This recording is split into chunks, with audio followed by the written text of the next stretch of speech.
Dad, you missed last week, Cannonball Adderley. Did you have any thoughts as we get ready to start this week's artist? What would you have told us about Mr. Cannonball Adderley? Yeah, thank you for asking. but my notes are limited, except for the quality of musicians that he had on this album. Just Miles Davis, Art Blakey, and John, the other two. Hank and Sam Jones. Yes. I mean, that was stellar. Those guys put together just a super fantastic album. One that I really wished I could have been here, because did you share my rating with the group? We did. Okay. So that tells you really how I felt about Mr. Cannonball. Absolutely. And at the same time, I got the Wabash Cannonball going through my head. Woo, woo. Yeah. Woo. That was it was a good episode. We're going to tell you about who we're covering this week, but first, I'm going to cue the music.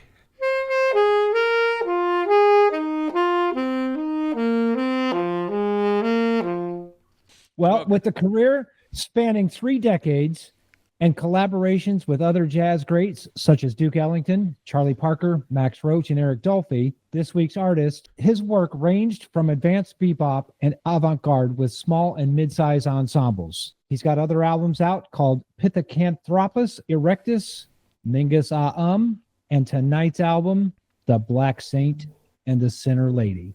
Tonight, we're talking about Charles Mingus, the album The Black Saint and the Sinner Lady from 1963. So we're talking about Charles Mingus, who I think, Drew, you referenced him earlier, the angry man of jazz. Yes. Yeah. I'm not sure why he was so angry. I'm sure we'll dialogue a little bit about that in the future on this episode, but let's get into the album. Let's do it. Let's do it. Well, we're going to talk about our week in music first, right? Dad, batter's up. Okay. Well, so this last week, I have had Mingus in my head. Almost every day I was listening to something different, something new. Big Band, the Nostalgic in Times Square album. I listened to Moanin', which I thought was kicking. Mingus with Bud Powell. And then Pithecanthropus Erectus. Say it, Matt, again. You said it once before. Pithecanthropus. Yes, that'll work. So I listened also to the Clown album. Oh, which is really a kicker. You showed me that yesterday, and I failed to put that one in my ears. I'm going to make myself a note to do that. And even the album cover, I mean, it's just a clown face, just right up in the album. Some people are scared by clowns, and it's kind of unnerving to see this clown on the album, but the album is worth listening to. That's my week. Matt, what's your week been like? Pretty much just like Dad. It's been a lot of Charles Mingus this week. The Black Saint and the Sinner Lady, last year when you and I did it, I didn't love it, and I'm anxious to learn and to share my score first of all, but to learn about myself and how over the last year my listening to jazz and this album has really come to fruition and just blossomed, because my score is going to reflect something that I wish I could change. But yeah, a lot of Mingus. I did. Let's see, where are they at? Yeah, I did a lot. I did more of that this week. I did this album, The Black Saint and the Sinner Lady. So just a lot of Charles in my ear. I was kind of all over the place with other artists. We got a new artist that I'm going to talk about during the slideshow that I had a lot of his music in my ear too. So this week has just been it. You know, a lot of work, a lot of good time with music. I've spent some time with Takuya Kuroda in my ears, as well as Ibrahim. So I've had a fair share of that. I've enjoyed learning some Nat Adderley on the trumpet, and I've been playing some new jazz standards. So a lot of practice time with that, a lot of good meditation in that, if you will. So You're it was- practicing. You're playing that. yes, Oh. yes. I've been inspired by Daddy-O. Oh. Daddy O'Daly. So Uh-huh. I started to take that pretty serious. And Nat Adderley, baby. So that's it. That's awesome. You know what? We failed to talk about clips. We We're did. gonna- We're gonna wing this too. All right, let's do it. If you don't mind, I'd like to be the first one to get my clip played. And what I'm looking for is song number 4, the Group Dancers song. Okay, because there's four songs on this album. They're broken up into into different parts of the song, but and Group Dancers is an 18-minute song, but I want to hear 4 minutes and 55 seconds. Matt, it's an interesting point. I want to bring that up right quick as we talk about this album before we get into music clips, because we are going to get into that. All of these tracks have subtitles to them. It was originally written as much as a ballet as anything. So it's all one big long piece with these 4 different tracks that were created. And then in track 4, it's actually 3 pieces that they created, the trio and group dancers, to the single solos and group dance, and group and solo dance, with all 3 of them having unique subtitle names to them. So if you look at the album and you see solo dancer, stop, look, and listen, Center Jim Whitney. That's the subtitle to this track. So I think that's important to mention as we go about this. It is a very cinematic style work, or ballet style work, that he's composed here. So now I can go back into, you wanted to hear something from track 4. From track 4, yep. 4 minutes and 55 seconds to just give me about 30 or 35 seconds.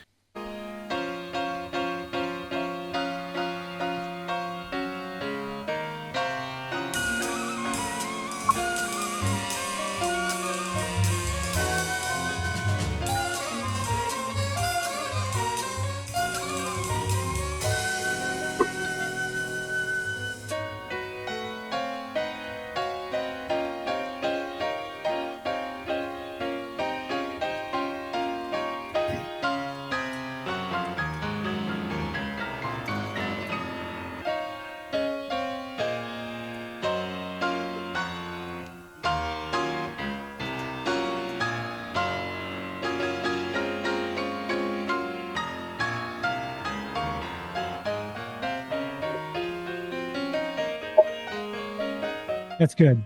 That's good. That's good. That's good. Here's the reason I picked that clip. Now, there are times when I'm listening to the music only on my phone through my phone speaker, which is if that's all I've got, that's what I'm going to do. I'm going to play it from my phone. Then there are times when I have my AirPods in, and then there's times when I have my big nice headphones on, still playing music from my phone. Today, I was working on a project in the kitchen, doing some mead work, and I had this album in my ear. And during this section, you couldn't really hear it here, but during this section, the piano player, and I don't know if it's Jackie Bird playing in that section or if it's Mingus playing in that section, but he cusses at himself in that section of music, right? The clip that I played, and I turned around to make sure that no one was in the kitchen, maybe behind me, cussing at me, and I went and I rewound it and played it. I had my AirPods in, so I just found it interesting. I wrote in my notes this week, this is big headphone worthy. This album is big headphone worthy because there may be stuff that you don't hear just playing from your phone speaker. Yes, in the big headphones. I agree with that. This is one of those albums where really paying attention to the sounds is important. And when you think about the fact that he refused to let anybody else record his stuff, he wasn't going to have Rudy Van Gelder do it, and ended up creating his own record label, those were the type of things that I think Mingus cared about. Mm-hmm. He wanted to hear that reality behind things. And so to me, it is big headphone worthy. Let's sit down and really pay attention to what you hear. Mm-hmm. Dad, your clip, what'd you want to hear? The first track at 4:10, and it might sound a lot like the one that Matt chose, but the first track at 4:10.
You'll have to go listen to the rest of that one. Yeah, right. So if you were going to define jazz, that's jazz. To me, that tells the story of what jazz is all about. That's listening kind of stuff. That's the kind of stuff that really can get into your head and into your heart, into your soul. At least that section of it is, to me, speaks the language of jazz. And that's the biggest reason I chose it. It seemed like there was a lot of feeling throughout all of this. Yes. And the subtitle, Stop, Look, and Listen, centered Jim Whitney. It makes you wonder what is really being said there. What is the story that they're conveying that maybe they know about? They know really well what's going on, and they're just spelling it out through jazz music. And the feel that we talk about it all the time. Jazz is about the feeling. It's about the emotion. Mm-hmm. It's how it's conveyed. It's the conversation that's taking place. And that conversation with them on the bandstand was pretty phenomenal to me. Mm-hmm. Well, you got that soprano sax just wailing, he's just wailing there, and you can picture Charles in the back with the bass. You can hear the piano and kind of where, in relation to the studio, he is. Man, what a great clip! Yeah, that was a great clip. Rhythmic style. Wow, it's so super cool. The song that I wanted here is actually from track C, Group Dancers. This was titled Soul Fusion, Free Woman, and Oh, This Freedom Slave Cries. So this is track C, and I'm going to start this at about 2 minutes and 30 seconds. There's a couple of things that go on to me in this. And Matt, you and I talked about this in the week that we listened to this some time ago, and it's how Mingus would cut out his solos, and so you'd hear a hard cut, and you knew it wasn't supposed to be hard cut. Maybe they played longer, but in this particular case, there's a couple of them that you're going to say, did they just start a new song and just cram it all together, or did they actually just let it keep rolling and they really did stop? So there's a couple of those, but my focus on this is something that we're going to talk about in a little bit, or that I am, in one of the reviews that was given. This is going to cover the piano, the group, and the sounds of the guitar. So starting at about the 2:30 mark, here we go.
I swear to you, every time I've listened to that track, it sounds like the whole record skipped because the music changes direction so abruptly. But what I wanted to talk about was the Spanish guitar. One of the critics for the album for Q Magazine indicated that a mixture of haunting bluesiness, dancing vivacity, and the moments of Andalusian heat. So I went, what is Andalusian heat? And, of course, I should have known better as I dug into that. Andalusia is the home to many great artists, Pablo Picasso. It's also the home to Antonio de Torres Guardo, who invented the classical guitar, as well as Paco de Lucia, who was one of the virtuoso flamenco guitarists. So when I heard that after reading that quote from Q Magazine, I thought, you know what? This whole album kind of met that haunting bluesiness and the Andalusian heat. You know, it's funny that you bring that up. All week long, listening to this album, in my mind, there was one of two paths. My mind was going to follow that it's a ballet, and so I'm trying to picture what's going on stage with the dancers. Okay, I'm trying to picture how they're dancing and the group dance, how they're dancing. The other stream that crossed my mind was that I was walking down 6th Street in Austin, and there's doors open, just the music is just playing loud, and as you walk along you hear the flamenco guitar, and then you walk 10 more feet and there's a door open that's a jazz piano bar, and then you walk 10 more feet and you got another jazz bar that's laying down a different with a soprano sax. In my mind, it reminds me of the George Russell album New York, New York that we did 5 weeks ago, and how it told a whole story of New York City. And you could follow the progression of the album. And this week's album, this week's album, the same way. Like, yeah. I just pictured myself walking down 6th Street and hearing all this music as I walk down the street on my own journey. It wasn't a rural area. You're not out in the country listening to crickets and the sounds of snow crimpling under your feet. You're walking through a city. Mm-hmm. Oh, yeah. It has that kind of energy to it to me. Yeah. Mm-hmm. Nighttime downtown anywhere. But you could almost be on Broadway, going from one theater to another. Yeah. And hearing some of the music come out through the double doors. I think we're going to fast forward and say we were all kind of moved by one way or another. We're not going to ask you if it shook your world for a rating, but it kind of seems like it's caught us all at different places. Yeah. So let's get into the slideshow. We'll talk about the slideshow, some of that more information, because I know we're going to have plenty more to talk about here in the few minutes to come. I always love putting the cover artwork up, and Mingus, the Black Saint and the Sinner Lady, is no different. I'm really digging the artwork. I don't know what he's doing down there or what he's lighting, except he does smoke a cigar. But maybe in this one he's got lighting a pipe. Lighting a pipe. Yep. So on the artwork, I had to look this up. On the artwork, there's a poem or a sentence from a poem at the bottom. Do you have that handy? You want to read that? I can't read it on the screen I'm looking at. I don't have it in front of me. Okay. All right. I'll bring it up. I'll bring it up later, and we'll talk about that later. Next slide. I just picked 3 pictures of Charles. You know, that top picture, it's awesome to me because he's standing in front of the flag, and he's got his typical. That's what I picture when I picture Charles Mingus. That picture right there. He's just kind of got his own attitude, doesn't he? Mm-hmm.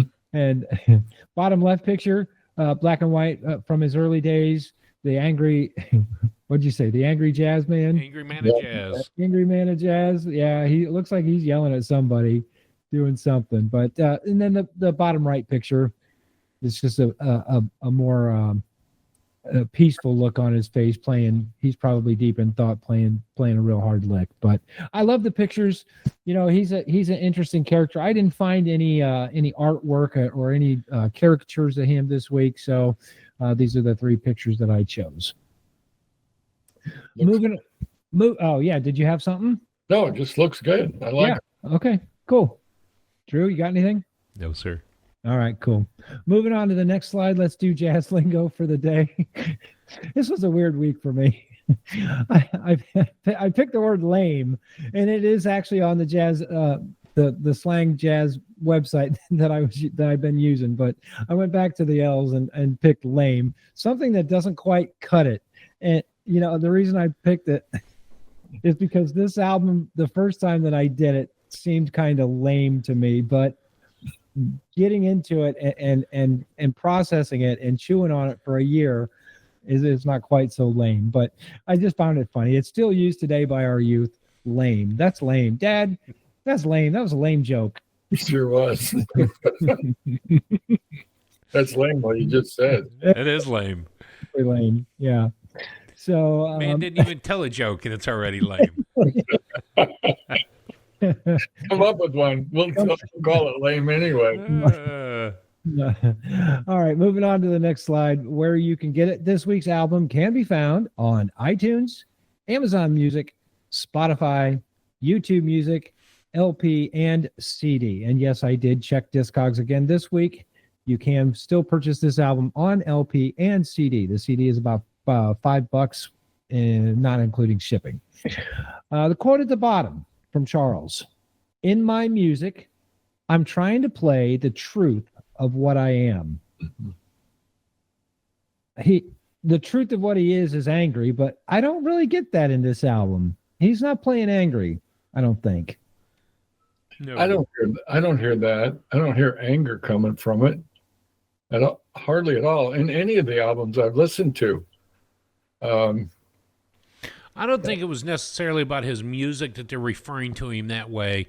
I was just going back over to look at that because there are several people who would be the angry man of jazz. I think that he was just a temperamented style individual.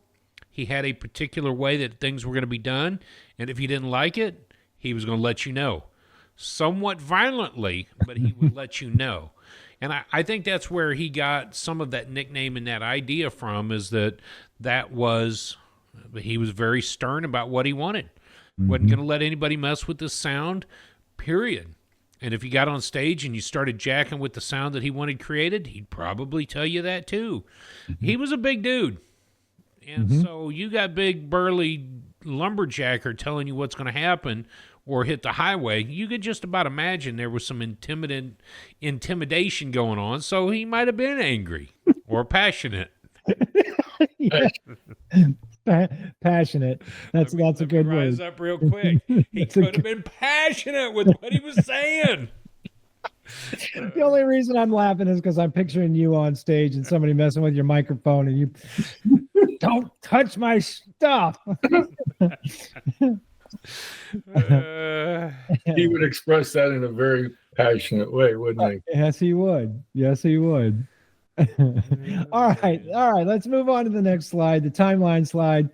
Mingus Charles was born in 1922. In the late 40s, he played with the Lionel Hampton Band. In the 1950s, he sat in and played with Bird. And then in 63, this album was recorded. In 1979, Charles passed away. So he's got an interesting, and again, this is just a brief timeline. If you want to do your research and find out a little bit more about Charles and his life, I'm sure you can find more information. This is just some of the basic facts that I wanted to highlight. The 40s, he played with Lionel Hampton. In the 50s, he was playing with Bird. So, man, it's just cool. It's cool to think about, right? Let's move on to the next slide. The influences that I found for Charles were both his mother and his father. And of course, you heard it in the intro. He loved Duke Ellington and he loved Duke's music. He loved listening to Duke and playing Duke.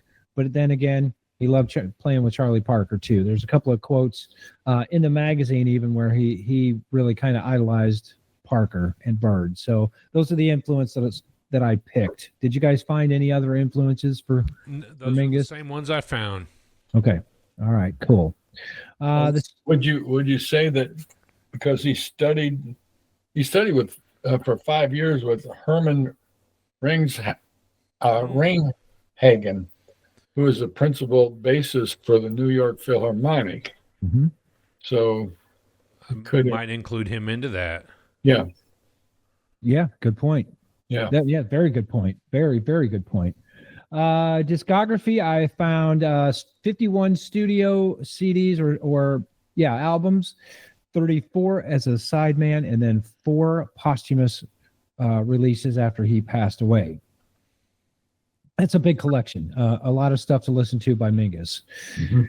The genre, he did a lot. He's done jazz, bop, bebop, avant-garde, post-bop, third stream, and then some free jazz as well. So he's got a wide genre list for you to listen to from Mingus. Drew, you got anything to add to the genre? You might as well just list it all at that point. Jazz, the big umbrella. Right. But he was also classically trained, like Dad said. Yeah. So I think he covered a lot of things, but he was known for that. Yeah, known for those. Cool. You know, I got to be honest, though, before we skip on. I'm Okay. glad he didn't become a trombone player. That's what he did study early on, and then wanted to study the cello. So Yes. can you imagine an angry, passionate person playing a cello in an orchestra? I just don't see that happening. So the bass guitar fits him well. Anyways, let's go to the few facts. Few facts. Charles was raised in the Watts area of Los Angeles. His mom only allowed church-related music in the house, so he didn't come from a different background. What? What? Church music in the house? None of that I devil's know. music? No way. Oh. None of those 8-track albums from some of those 70s rock groups. I feel like, Matt, I said this at a different album with Mingus. I understand his passion, and I understand how it may be conveyed as anger. But if he was just passionate about the things he wanted, I get it. And now hearing that fact, only church-related music in the house, I really do think I resemble more of Charles Mingus than any other jazz musician out there. Come on. Mingus, I love you, dog. That's funny. Your mother's going to hear this, you know. Oh, yes, she is. As a youth, he could not read music fast enough to join the youth orchestra. So he struggled learning and growing, not because mom only allowed church music, but just, and to me, I found that as well. Sight reading music for me is difficult. If I had chance to practice it, I could practice it. I could memorize it. I could play it, no question. But he couldn't read music fast enough even to join the youth orchestra. So I'm sure that lit a match under him and said, man, I got to practice. I got to get better. Yep. Final fact about Charles, he toured with Pops in 1943. I didn't add that to the timeline, but I added it as a fact. I just caught my attention. So him and Louis Armstrong played together in 43. That is cool. Isn't that cool? Mm-hmm. You know, I was listening to, there was a recorded, and it wasn't Tiny Desk, but Bria Schoenberg was playing it. It's been like 6 years ago, but I found the recording of it. And she said, I started at the beginning of jazz. And if you're going to learn jazz, start at the beginning and go to pop. So I learned all the pop stuff and realized that's where you end as well. Pops is the beginning and the end of jazz music. So to realize that Mingus had toured with him, huge props to that. Yeah, for sure. A few facts about the Black Saint and the Sinner Lady. This album was recorded on January 20th, 1963. It included an 11-piece orchestra, jazz, classical, and elements of the African and Spanish music. As you heard from Drew's clip, that Spanish guitar, oh man, I ate that up all week long. I couldn't wait for the song to get to that part of the Spanish guitar. I just loved it so much. This also is one of the most critically acclaimed jazz records of the 20th century. So The critics loved it so much. Robert Dimery added it to his list of 1001 albums that you must hear before you die. Yep. In other words, for us, we would tell you this needs to be part of your core collection. Core collection for sure. We may not have rated it that way at the beginning, but hindsight is 2020 vision. I would definitely make it part of any core collection, and you'll find out why when you listen to the whole album. Take the 48 minutes to sit and listen to from beginning to end, and you'll understand exactly why. If you don't, you're like we were last year. We were brand new to this, and it may not have made sense. Don't throw it out. Come back to it later. Yeah, You might be surprised what you hear. for sure. 6 Degrees this week was super easy. Charles is listed on the Miles collaboration website, so they played together. And I stripped that off the facts page because I thought that was a given. I may just put that back on. I was trying to make room in this slide this week. Okay. All right. Anyway, 6 Degrees was easy. You bring so many great bits of information from the actual album itself. When I start to expand them so that you could see it all, I'm like, yeah, I can get rid of 6 Degrees because, well, it's Miles and Mingus. So That's right. Easy it peasy. was kind of like last week's album, Cannonball and Miles. They Miles. were on the album together. So Right. enough said. Yeah, so we didn't need to do the 6 No, that was Degrees. dizzy. Something else. All right, today in jazz history, today is the April the 30th, and today Charlie Parker makes his first commercial recording called Swingmatism in 1941. Swingmatism. Claude Lawrence Trio records Presenting in 1997. When I saw that, I chuckled because Claude Lawrence Trio sounds like a 1930s trio. Right. And his recording is in 1997. I didn't put it in my ear. I made a note to do that this week to listen to some Claude Lawrence Trio and see what it sounds like. One final quote by Charles on this slide. Whatever coast he's on, a man should be himself. I don't write in any particular idiom. I write Charles Mingus. I like that. The East Coast, West Coast, he doesn't care. Write like yourself. Just be yourself. Kansas City, Chicago, East Coast, West Coast, cool. Doesn't matter. Yeah. It took you all those years to figure out who you were or what your voice was. I learned it in 2 weeks, says Jimmy Smith. Jimmy Smith. Oh, Jimmy. Man. Love Jimmy. All right, let's move on to the final slide of the slideshow. What's new, Daddy-o? What's new? So I was scrolling through one of my old Downbeat magazines, and again, hey, let me say this before we go any further. We're using the Jazzwise magazine's top 100 albums that shook the world as our journey kind of guide. But we also read Downbeat, and we also read a lot of stuff online. So I was scrolling through my Downbeat magazine. There you go, perfect. And I just ran across this one. I put it in my ear this week. Ron Horton. He's on the Newville label. This album is a 2-disc set. This is a tribute to his friend Andrew Hill, who is also, he's a piano player, but Ron is a trumpet player. And this double release includes powerful interpretations of Hill's arrangements. So I actually put this in my ear 2, 3, 4, probably 4 times this week just to get some Ron Horton going in my ear. It's a great album. I recommend it. This album may be included in our next, after we're done with the top 100. Well, I told you non-negotiable was Emma's. Emma and Gwendolyn last week. So yeah, I can see this one. If you're pretty hell bent on this one, then I'm telling you, listen to it this week. Yeah, listen to it this week because it may be one of my non-negotiables. I listened to it, the full album today. Did you? And I think you're right. I think this would be one that we would go back to. Okay, good. Well, I'm glad you listened to it. I'd like for our audience to hear Ron Horton. Yes, for sure. Yeah. All right, I'm putting that back up on screen. Ron Horton. Yep. This one is a prayer for Andrew. Tribute to Andrew Hill. Cool. Yep. But I also was thinking of you and praying for you all week too. Good. I need lots of it. I know you do. So that's the slideshow. Thanks for letting me do it. You bet. Excellent. Okay. Thanks for doing that slideshow. Each week, Matt, you bring out some great information. It helps us dialogue as we go forward to talk about the album. So, with that being said, tell me your thoughts on the album. Okay, I will.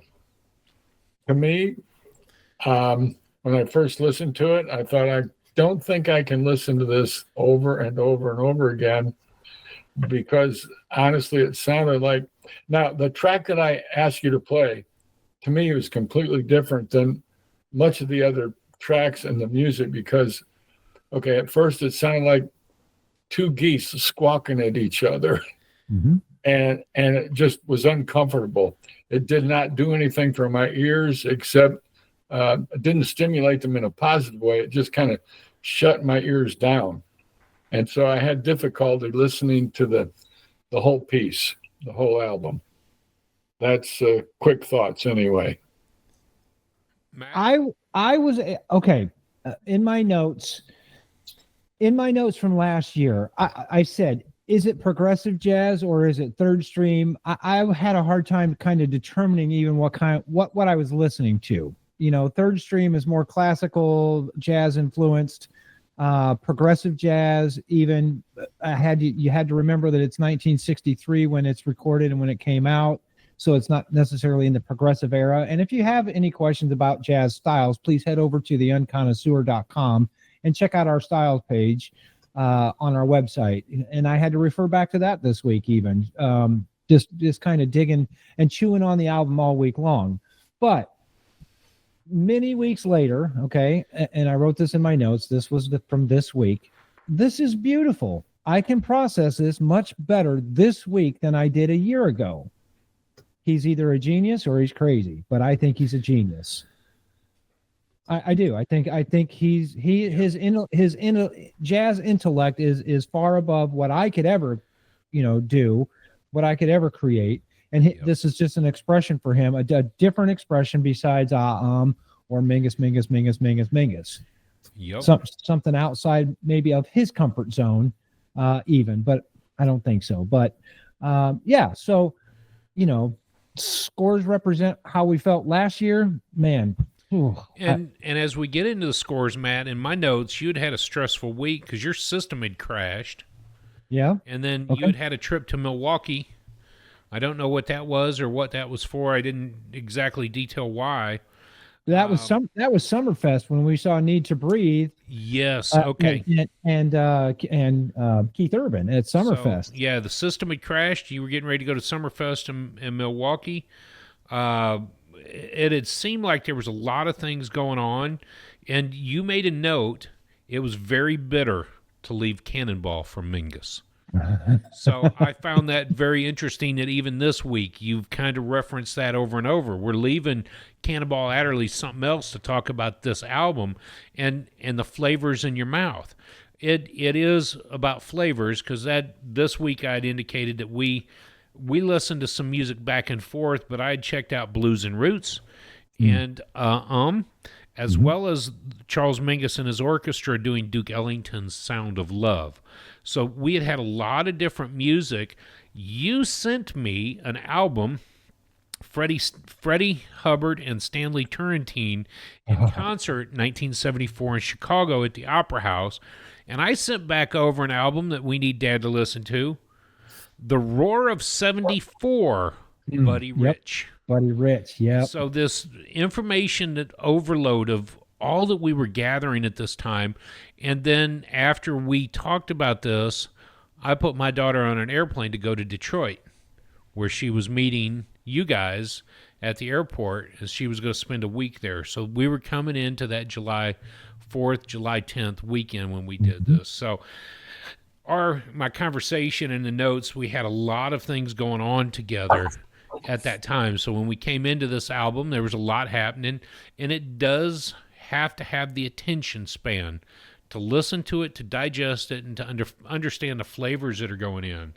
And that's what I just kept coming back to, is that what was this album really?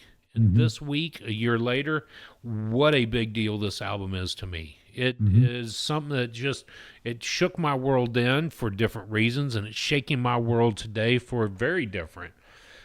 All in all, the sounds from beginning to end, for me, just a brilliant, brilliant track. All four of them. Brilliant album from beginning to end. And it feels like it did stretch his boundaries a little bit to create it at the time with an 11-piece orchestra. So big props to that. The big band sound, the big deep bass sound with the contra bass in there, the trombones, tenor sax, bari sax, and the tuba. Yeah. And then all of that with a Spanish guitar going on in the back as well. So to me, it was cinematic. It was telling a story. Great sounds, but it didn't make sense at the time. So another word I would use is theatrical.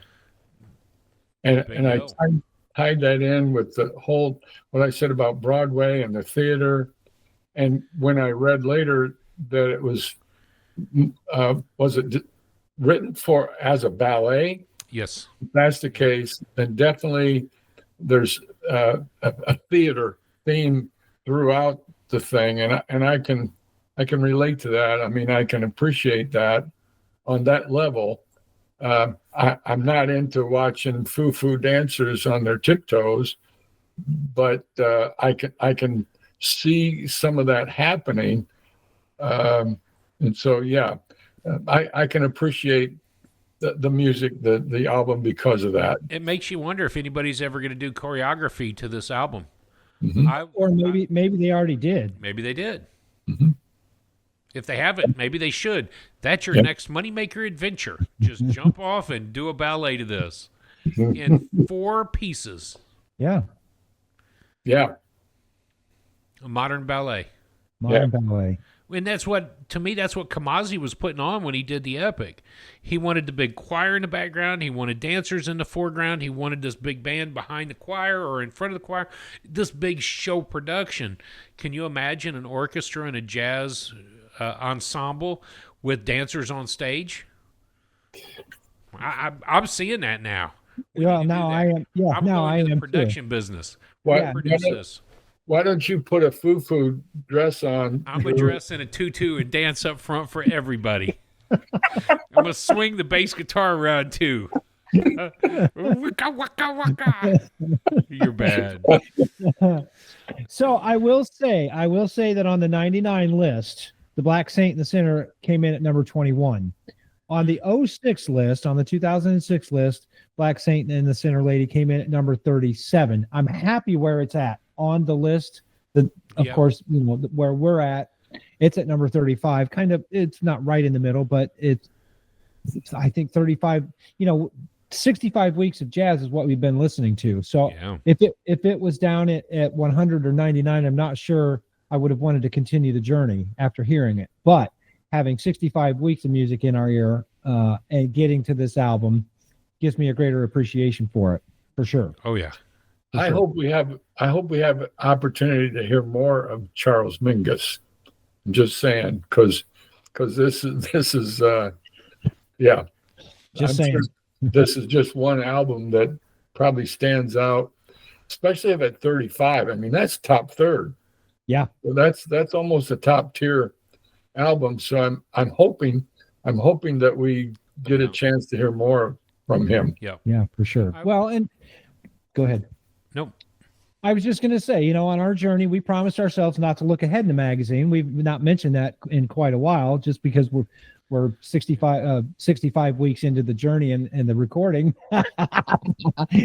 No, I'm just saying, we told ourselves when we started, we didn't want to look ahead to know what was coming up, because then we would feel like, oh, let's just jump to that album and do that and then jump back.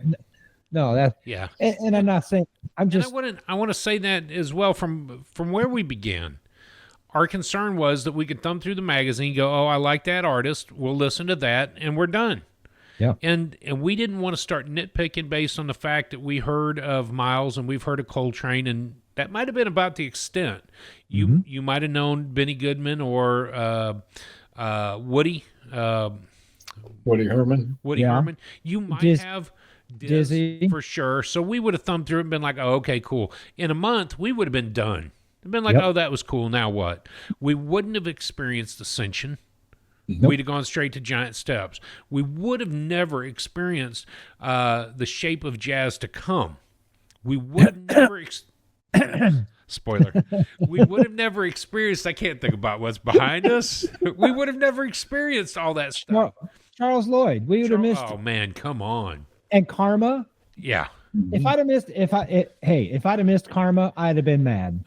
So it's important to understand that each week we have not been forced to, but sometimes you're forced to listen to an album. Sometimes you choose to listen to it. And that's huge. Here we are at number 35, The Black Saint and the Sinner Lady from Charles Mingus. Do we hear more? Maybe. Do we know more about Charles Mingus than we ever thought we would know? We do. And I respect the fact that Mingus was very particular on the way in which he did things. You can't get better if somebody does the work for you. And Mingus was looking for ways to get better. I say that because of one of the albums I listened to, Charles Mingus, Blue Mood from 1955. He chose to cut the record itself into short play times.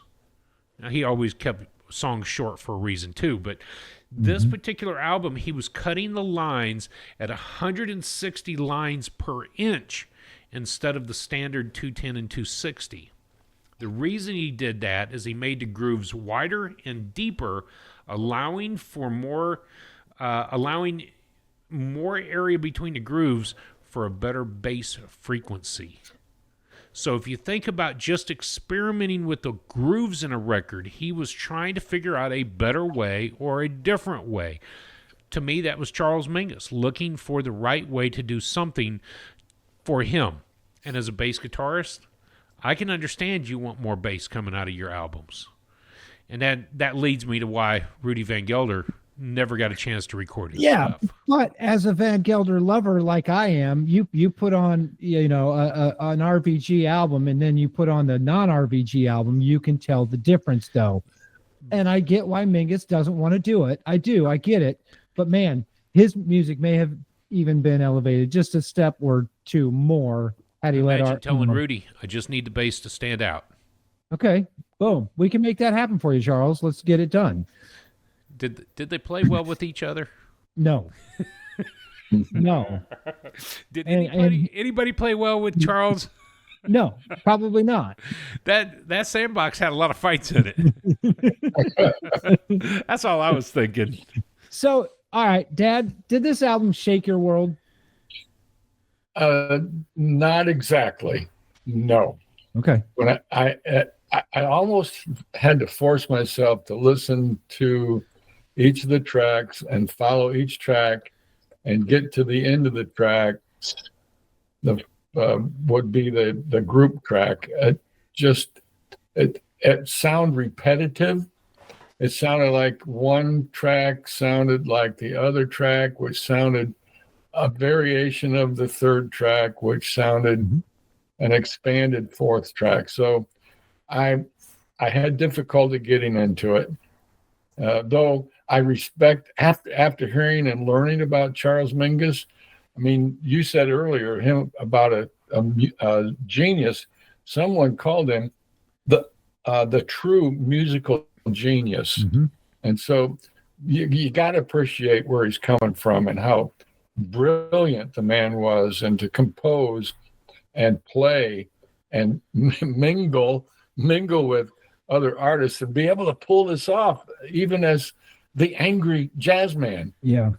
So, well, my hope for you and my hope for myself is, again, even if it takes me another year of listening to more jazz, to come back to the album, see what else we can digest with some of the stuff, because we don't know what we don't know.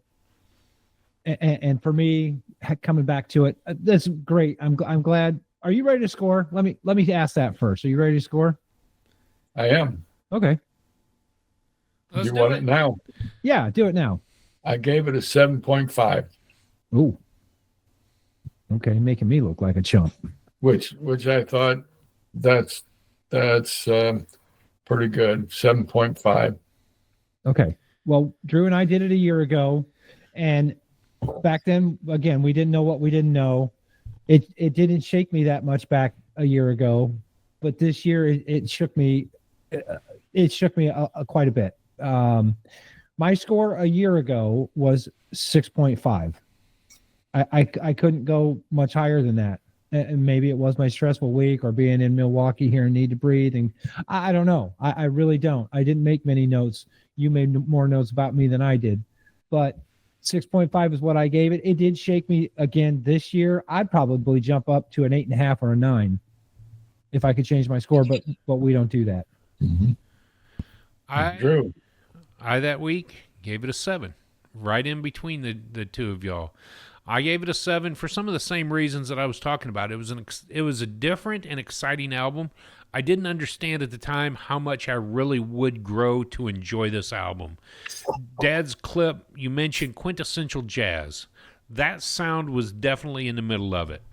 To have a break from quintessential, to go to the ballet, to go to this theatrical idea, to go to the Spanish guitar, all of this thing, it took you on this world journey. And when I started to see that play out, I agree, Matt, I'd have gone to an 8.5 every bit. Yeah. If we changed our scores. Right. All in all, I still think it's a core collection album for listeners. I do too. I don't think it's going to be something that the average unconnoisseur is going to understand. The new jazz listener is not going to understand the first time through.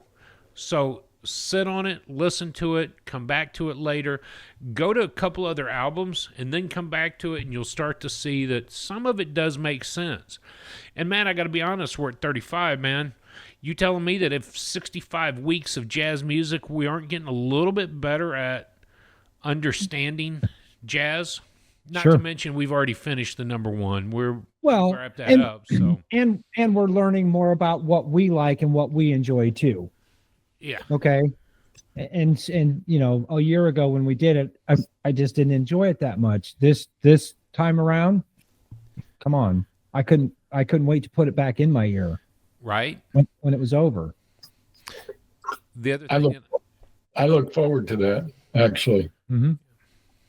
Yeah. I guess we'll just have to continue for Dad too. We'll roll through once he gets to number one. We can go back and start at 100 with him, and listen to things like Sons of Kemet, Michael Garrick, Tropo, Larry Young, Unity. Jocko. Yeah. So again, my hope for me and my hope for you, Dad, is that in a year from now, if you choose to put back on the Black Saint and the Sinner Lady, you get a little bit more out of it, like I did this year, because I got more out of it than I did when we did it. Yeah. Hey, we get to physically turn the page I was just in the gonna say, magazine. where are we going? We get to physically turn the page. Dad, who are we covering next week? Hey, looks like we get to cover Ella Fitzgerald. Is Ella in Berlin? Mac the Knife. And that might be a familiar tune to some of you. Mhm. Some of us may not be so familiar, but and I can't think of the tune right now, but it will rock me as soon as it comes to me. Uh-huh. Yeah. Oh, yeah. I'm looking forward to getting out on Ella. Oh yeah. That's- Oh yeah. This album was released on the Verve label on LP and CD. It's got Ella, of course, on vocals, Paul Smith on the piano, Jim Hall on the guitar, Wilfred Middlebrooks on the bass, and Gus Johnson on the drums.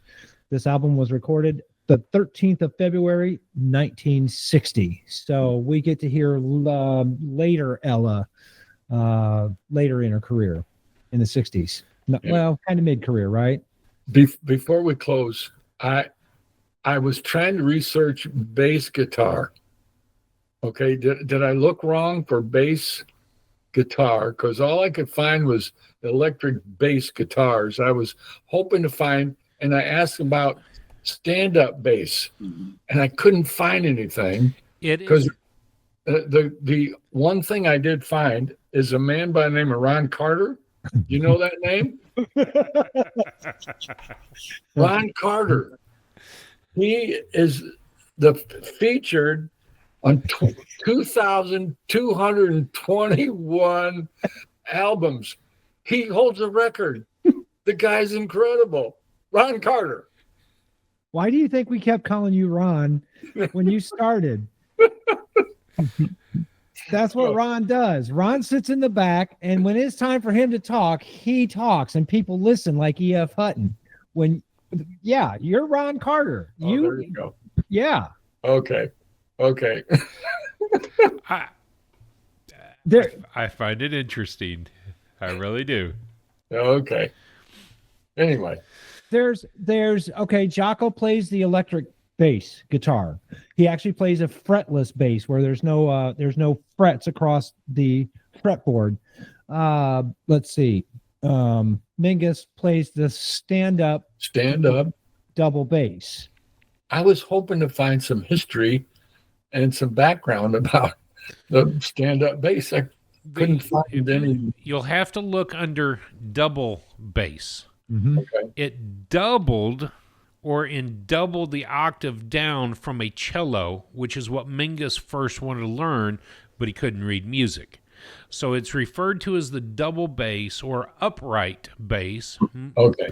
That's why they call it a double bass. Yes. I was going to look at that information, but I want to go back to your recognition and realizing who Ron Carter is. Yeah. He is one of the greatest bass players who has ever lived. He's played on numerous albums, and he's still playing today. Yes. And his information that he brings, the ability to string notes together, is beyond compare. And to me, Ron is one of those guys that when you listen to the albums that he's been on, when he finally gets a chance to speak, you hear the bass very clearly, and then he blends. I won't say blends, but he steps right back in and continues to lay it down. If he didn't lay it down, things would start to fall apart around him. So it's crucial to hold things together. So welcome to your nickname, Ron. Well, yeah, it's not a slur. It was never meant to be a slur calling you Ron Carter and laughing about it because, you saw the list of 2,000 albums that he's been on. Imagine trying to listen to everything that he's done. I mean, it would take you forever. Exactly. So that was never meant to be a slur. I hope you didn't take it that way. Oh, no, I didn't. I had no clue what you guys were talking about anyway. But now I don't know whether to call you Ron or Art.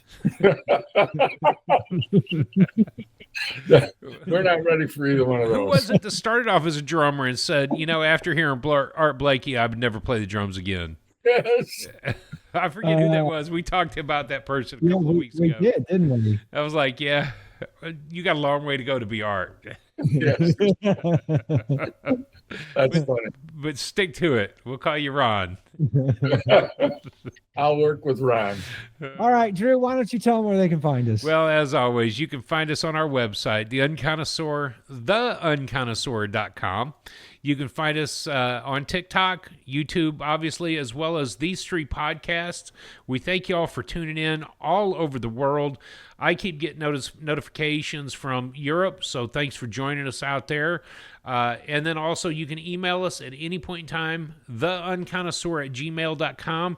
If you drop a message or comment to this YouTube channel or to the podcast, then drop an email or a private message. Matt will send you a sticker out to wherever it needs to go. I know he's got a bunch of stickers, so that's where you can find us. Excellent. Trumpet or saxophone stickers, right? Yep, I don't have any pianos hit him yet. up. Cool. Okay, cool. From us to you. Thanks Good night, a lot. Cheers, Good night. everybody.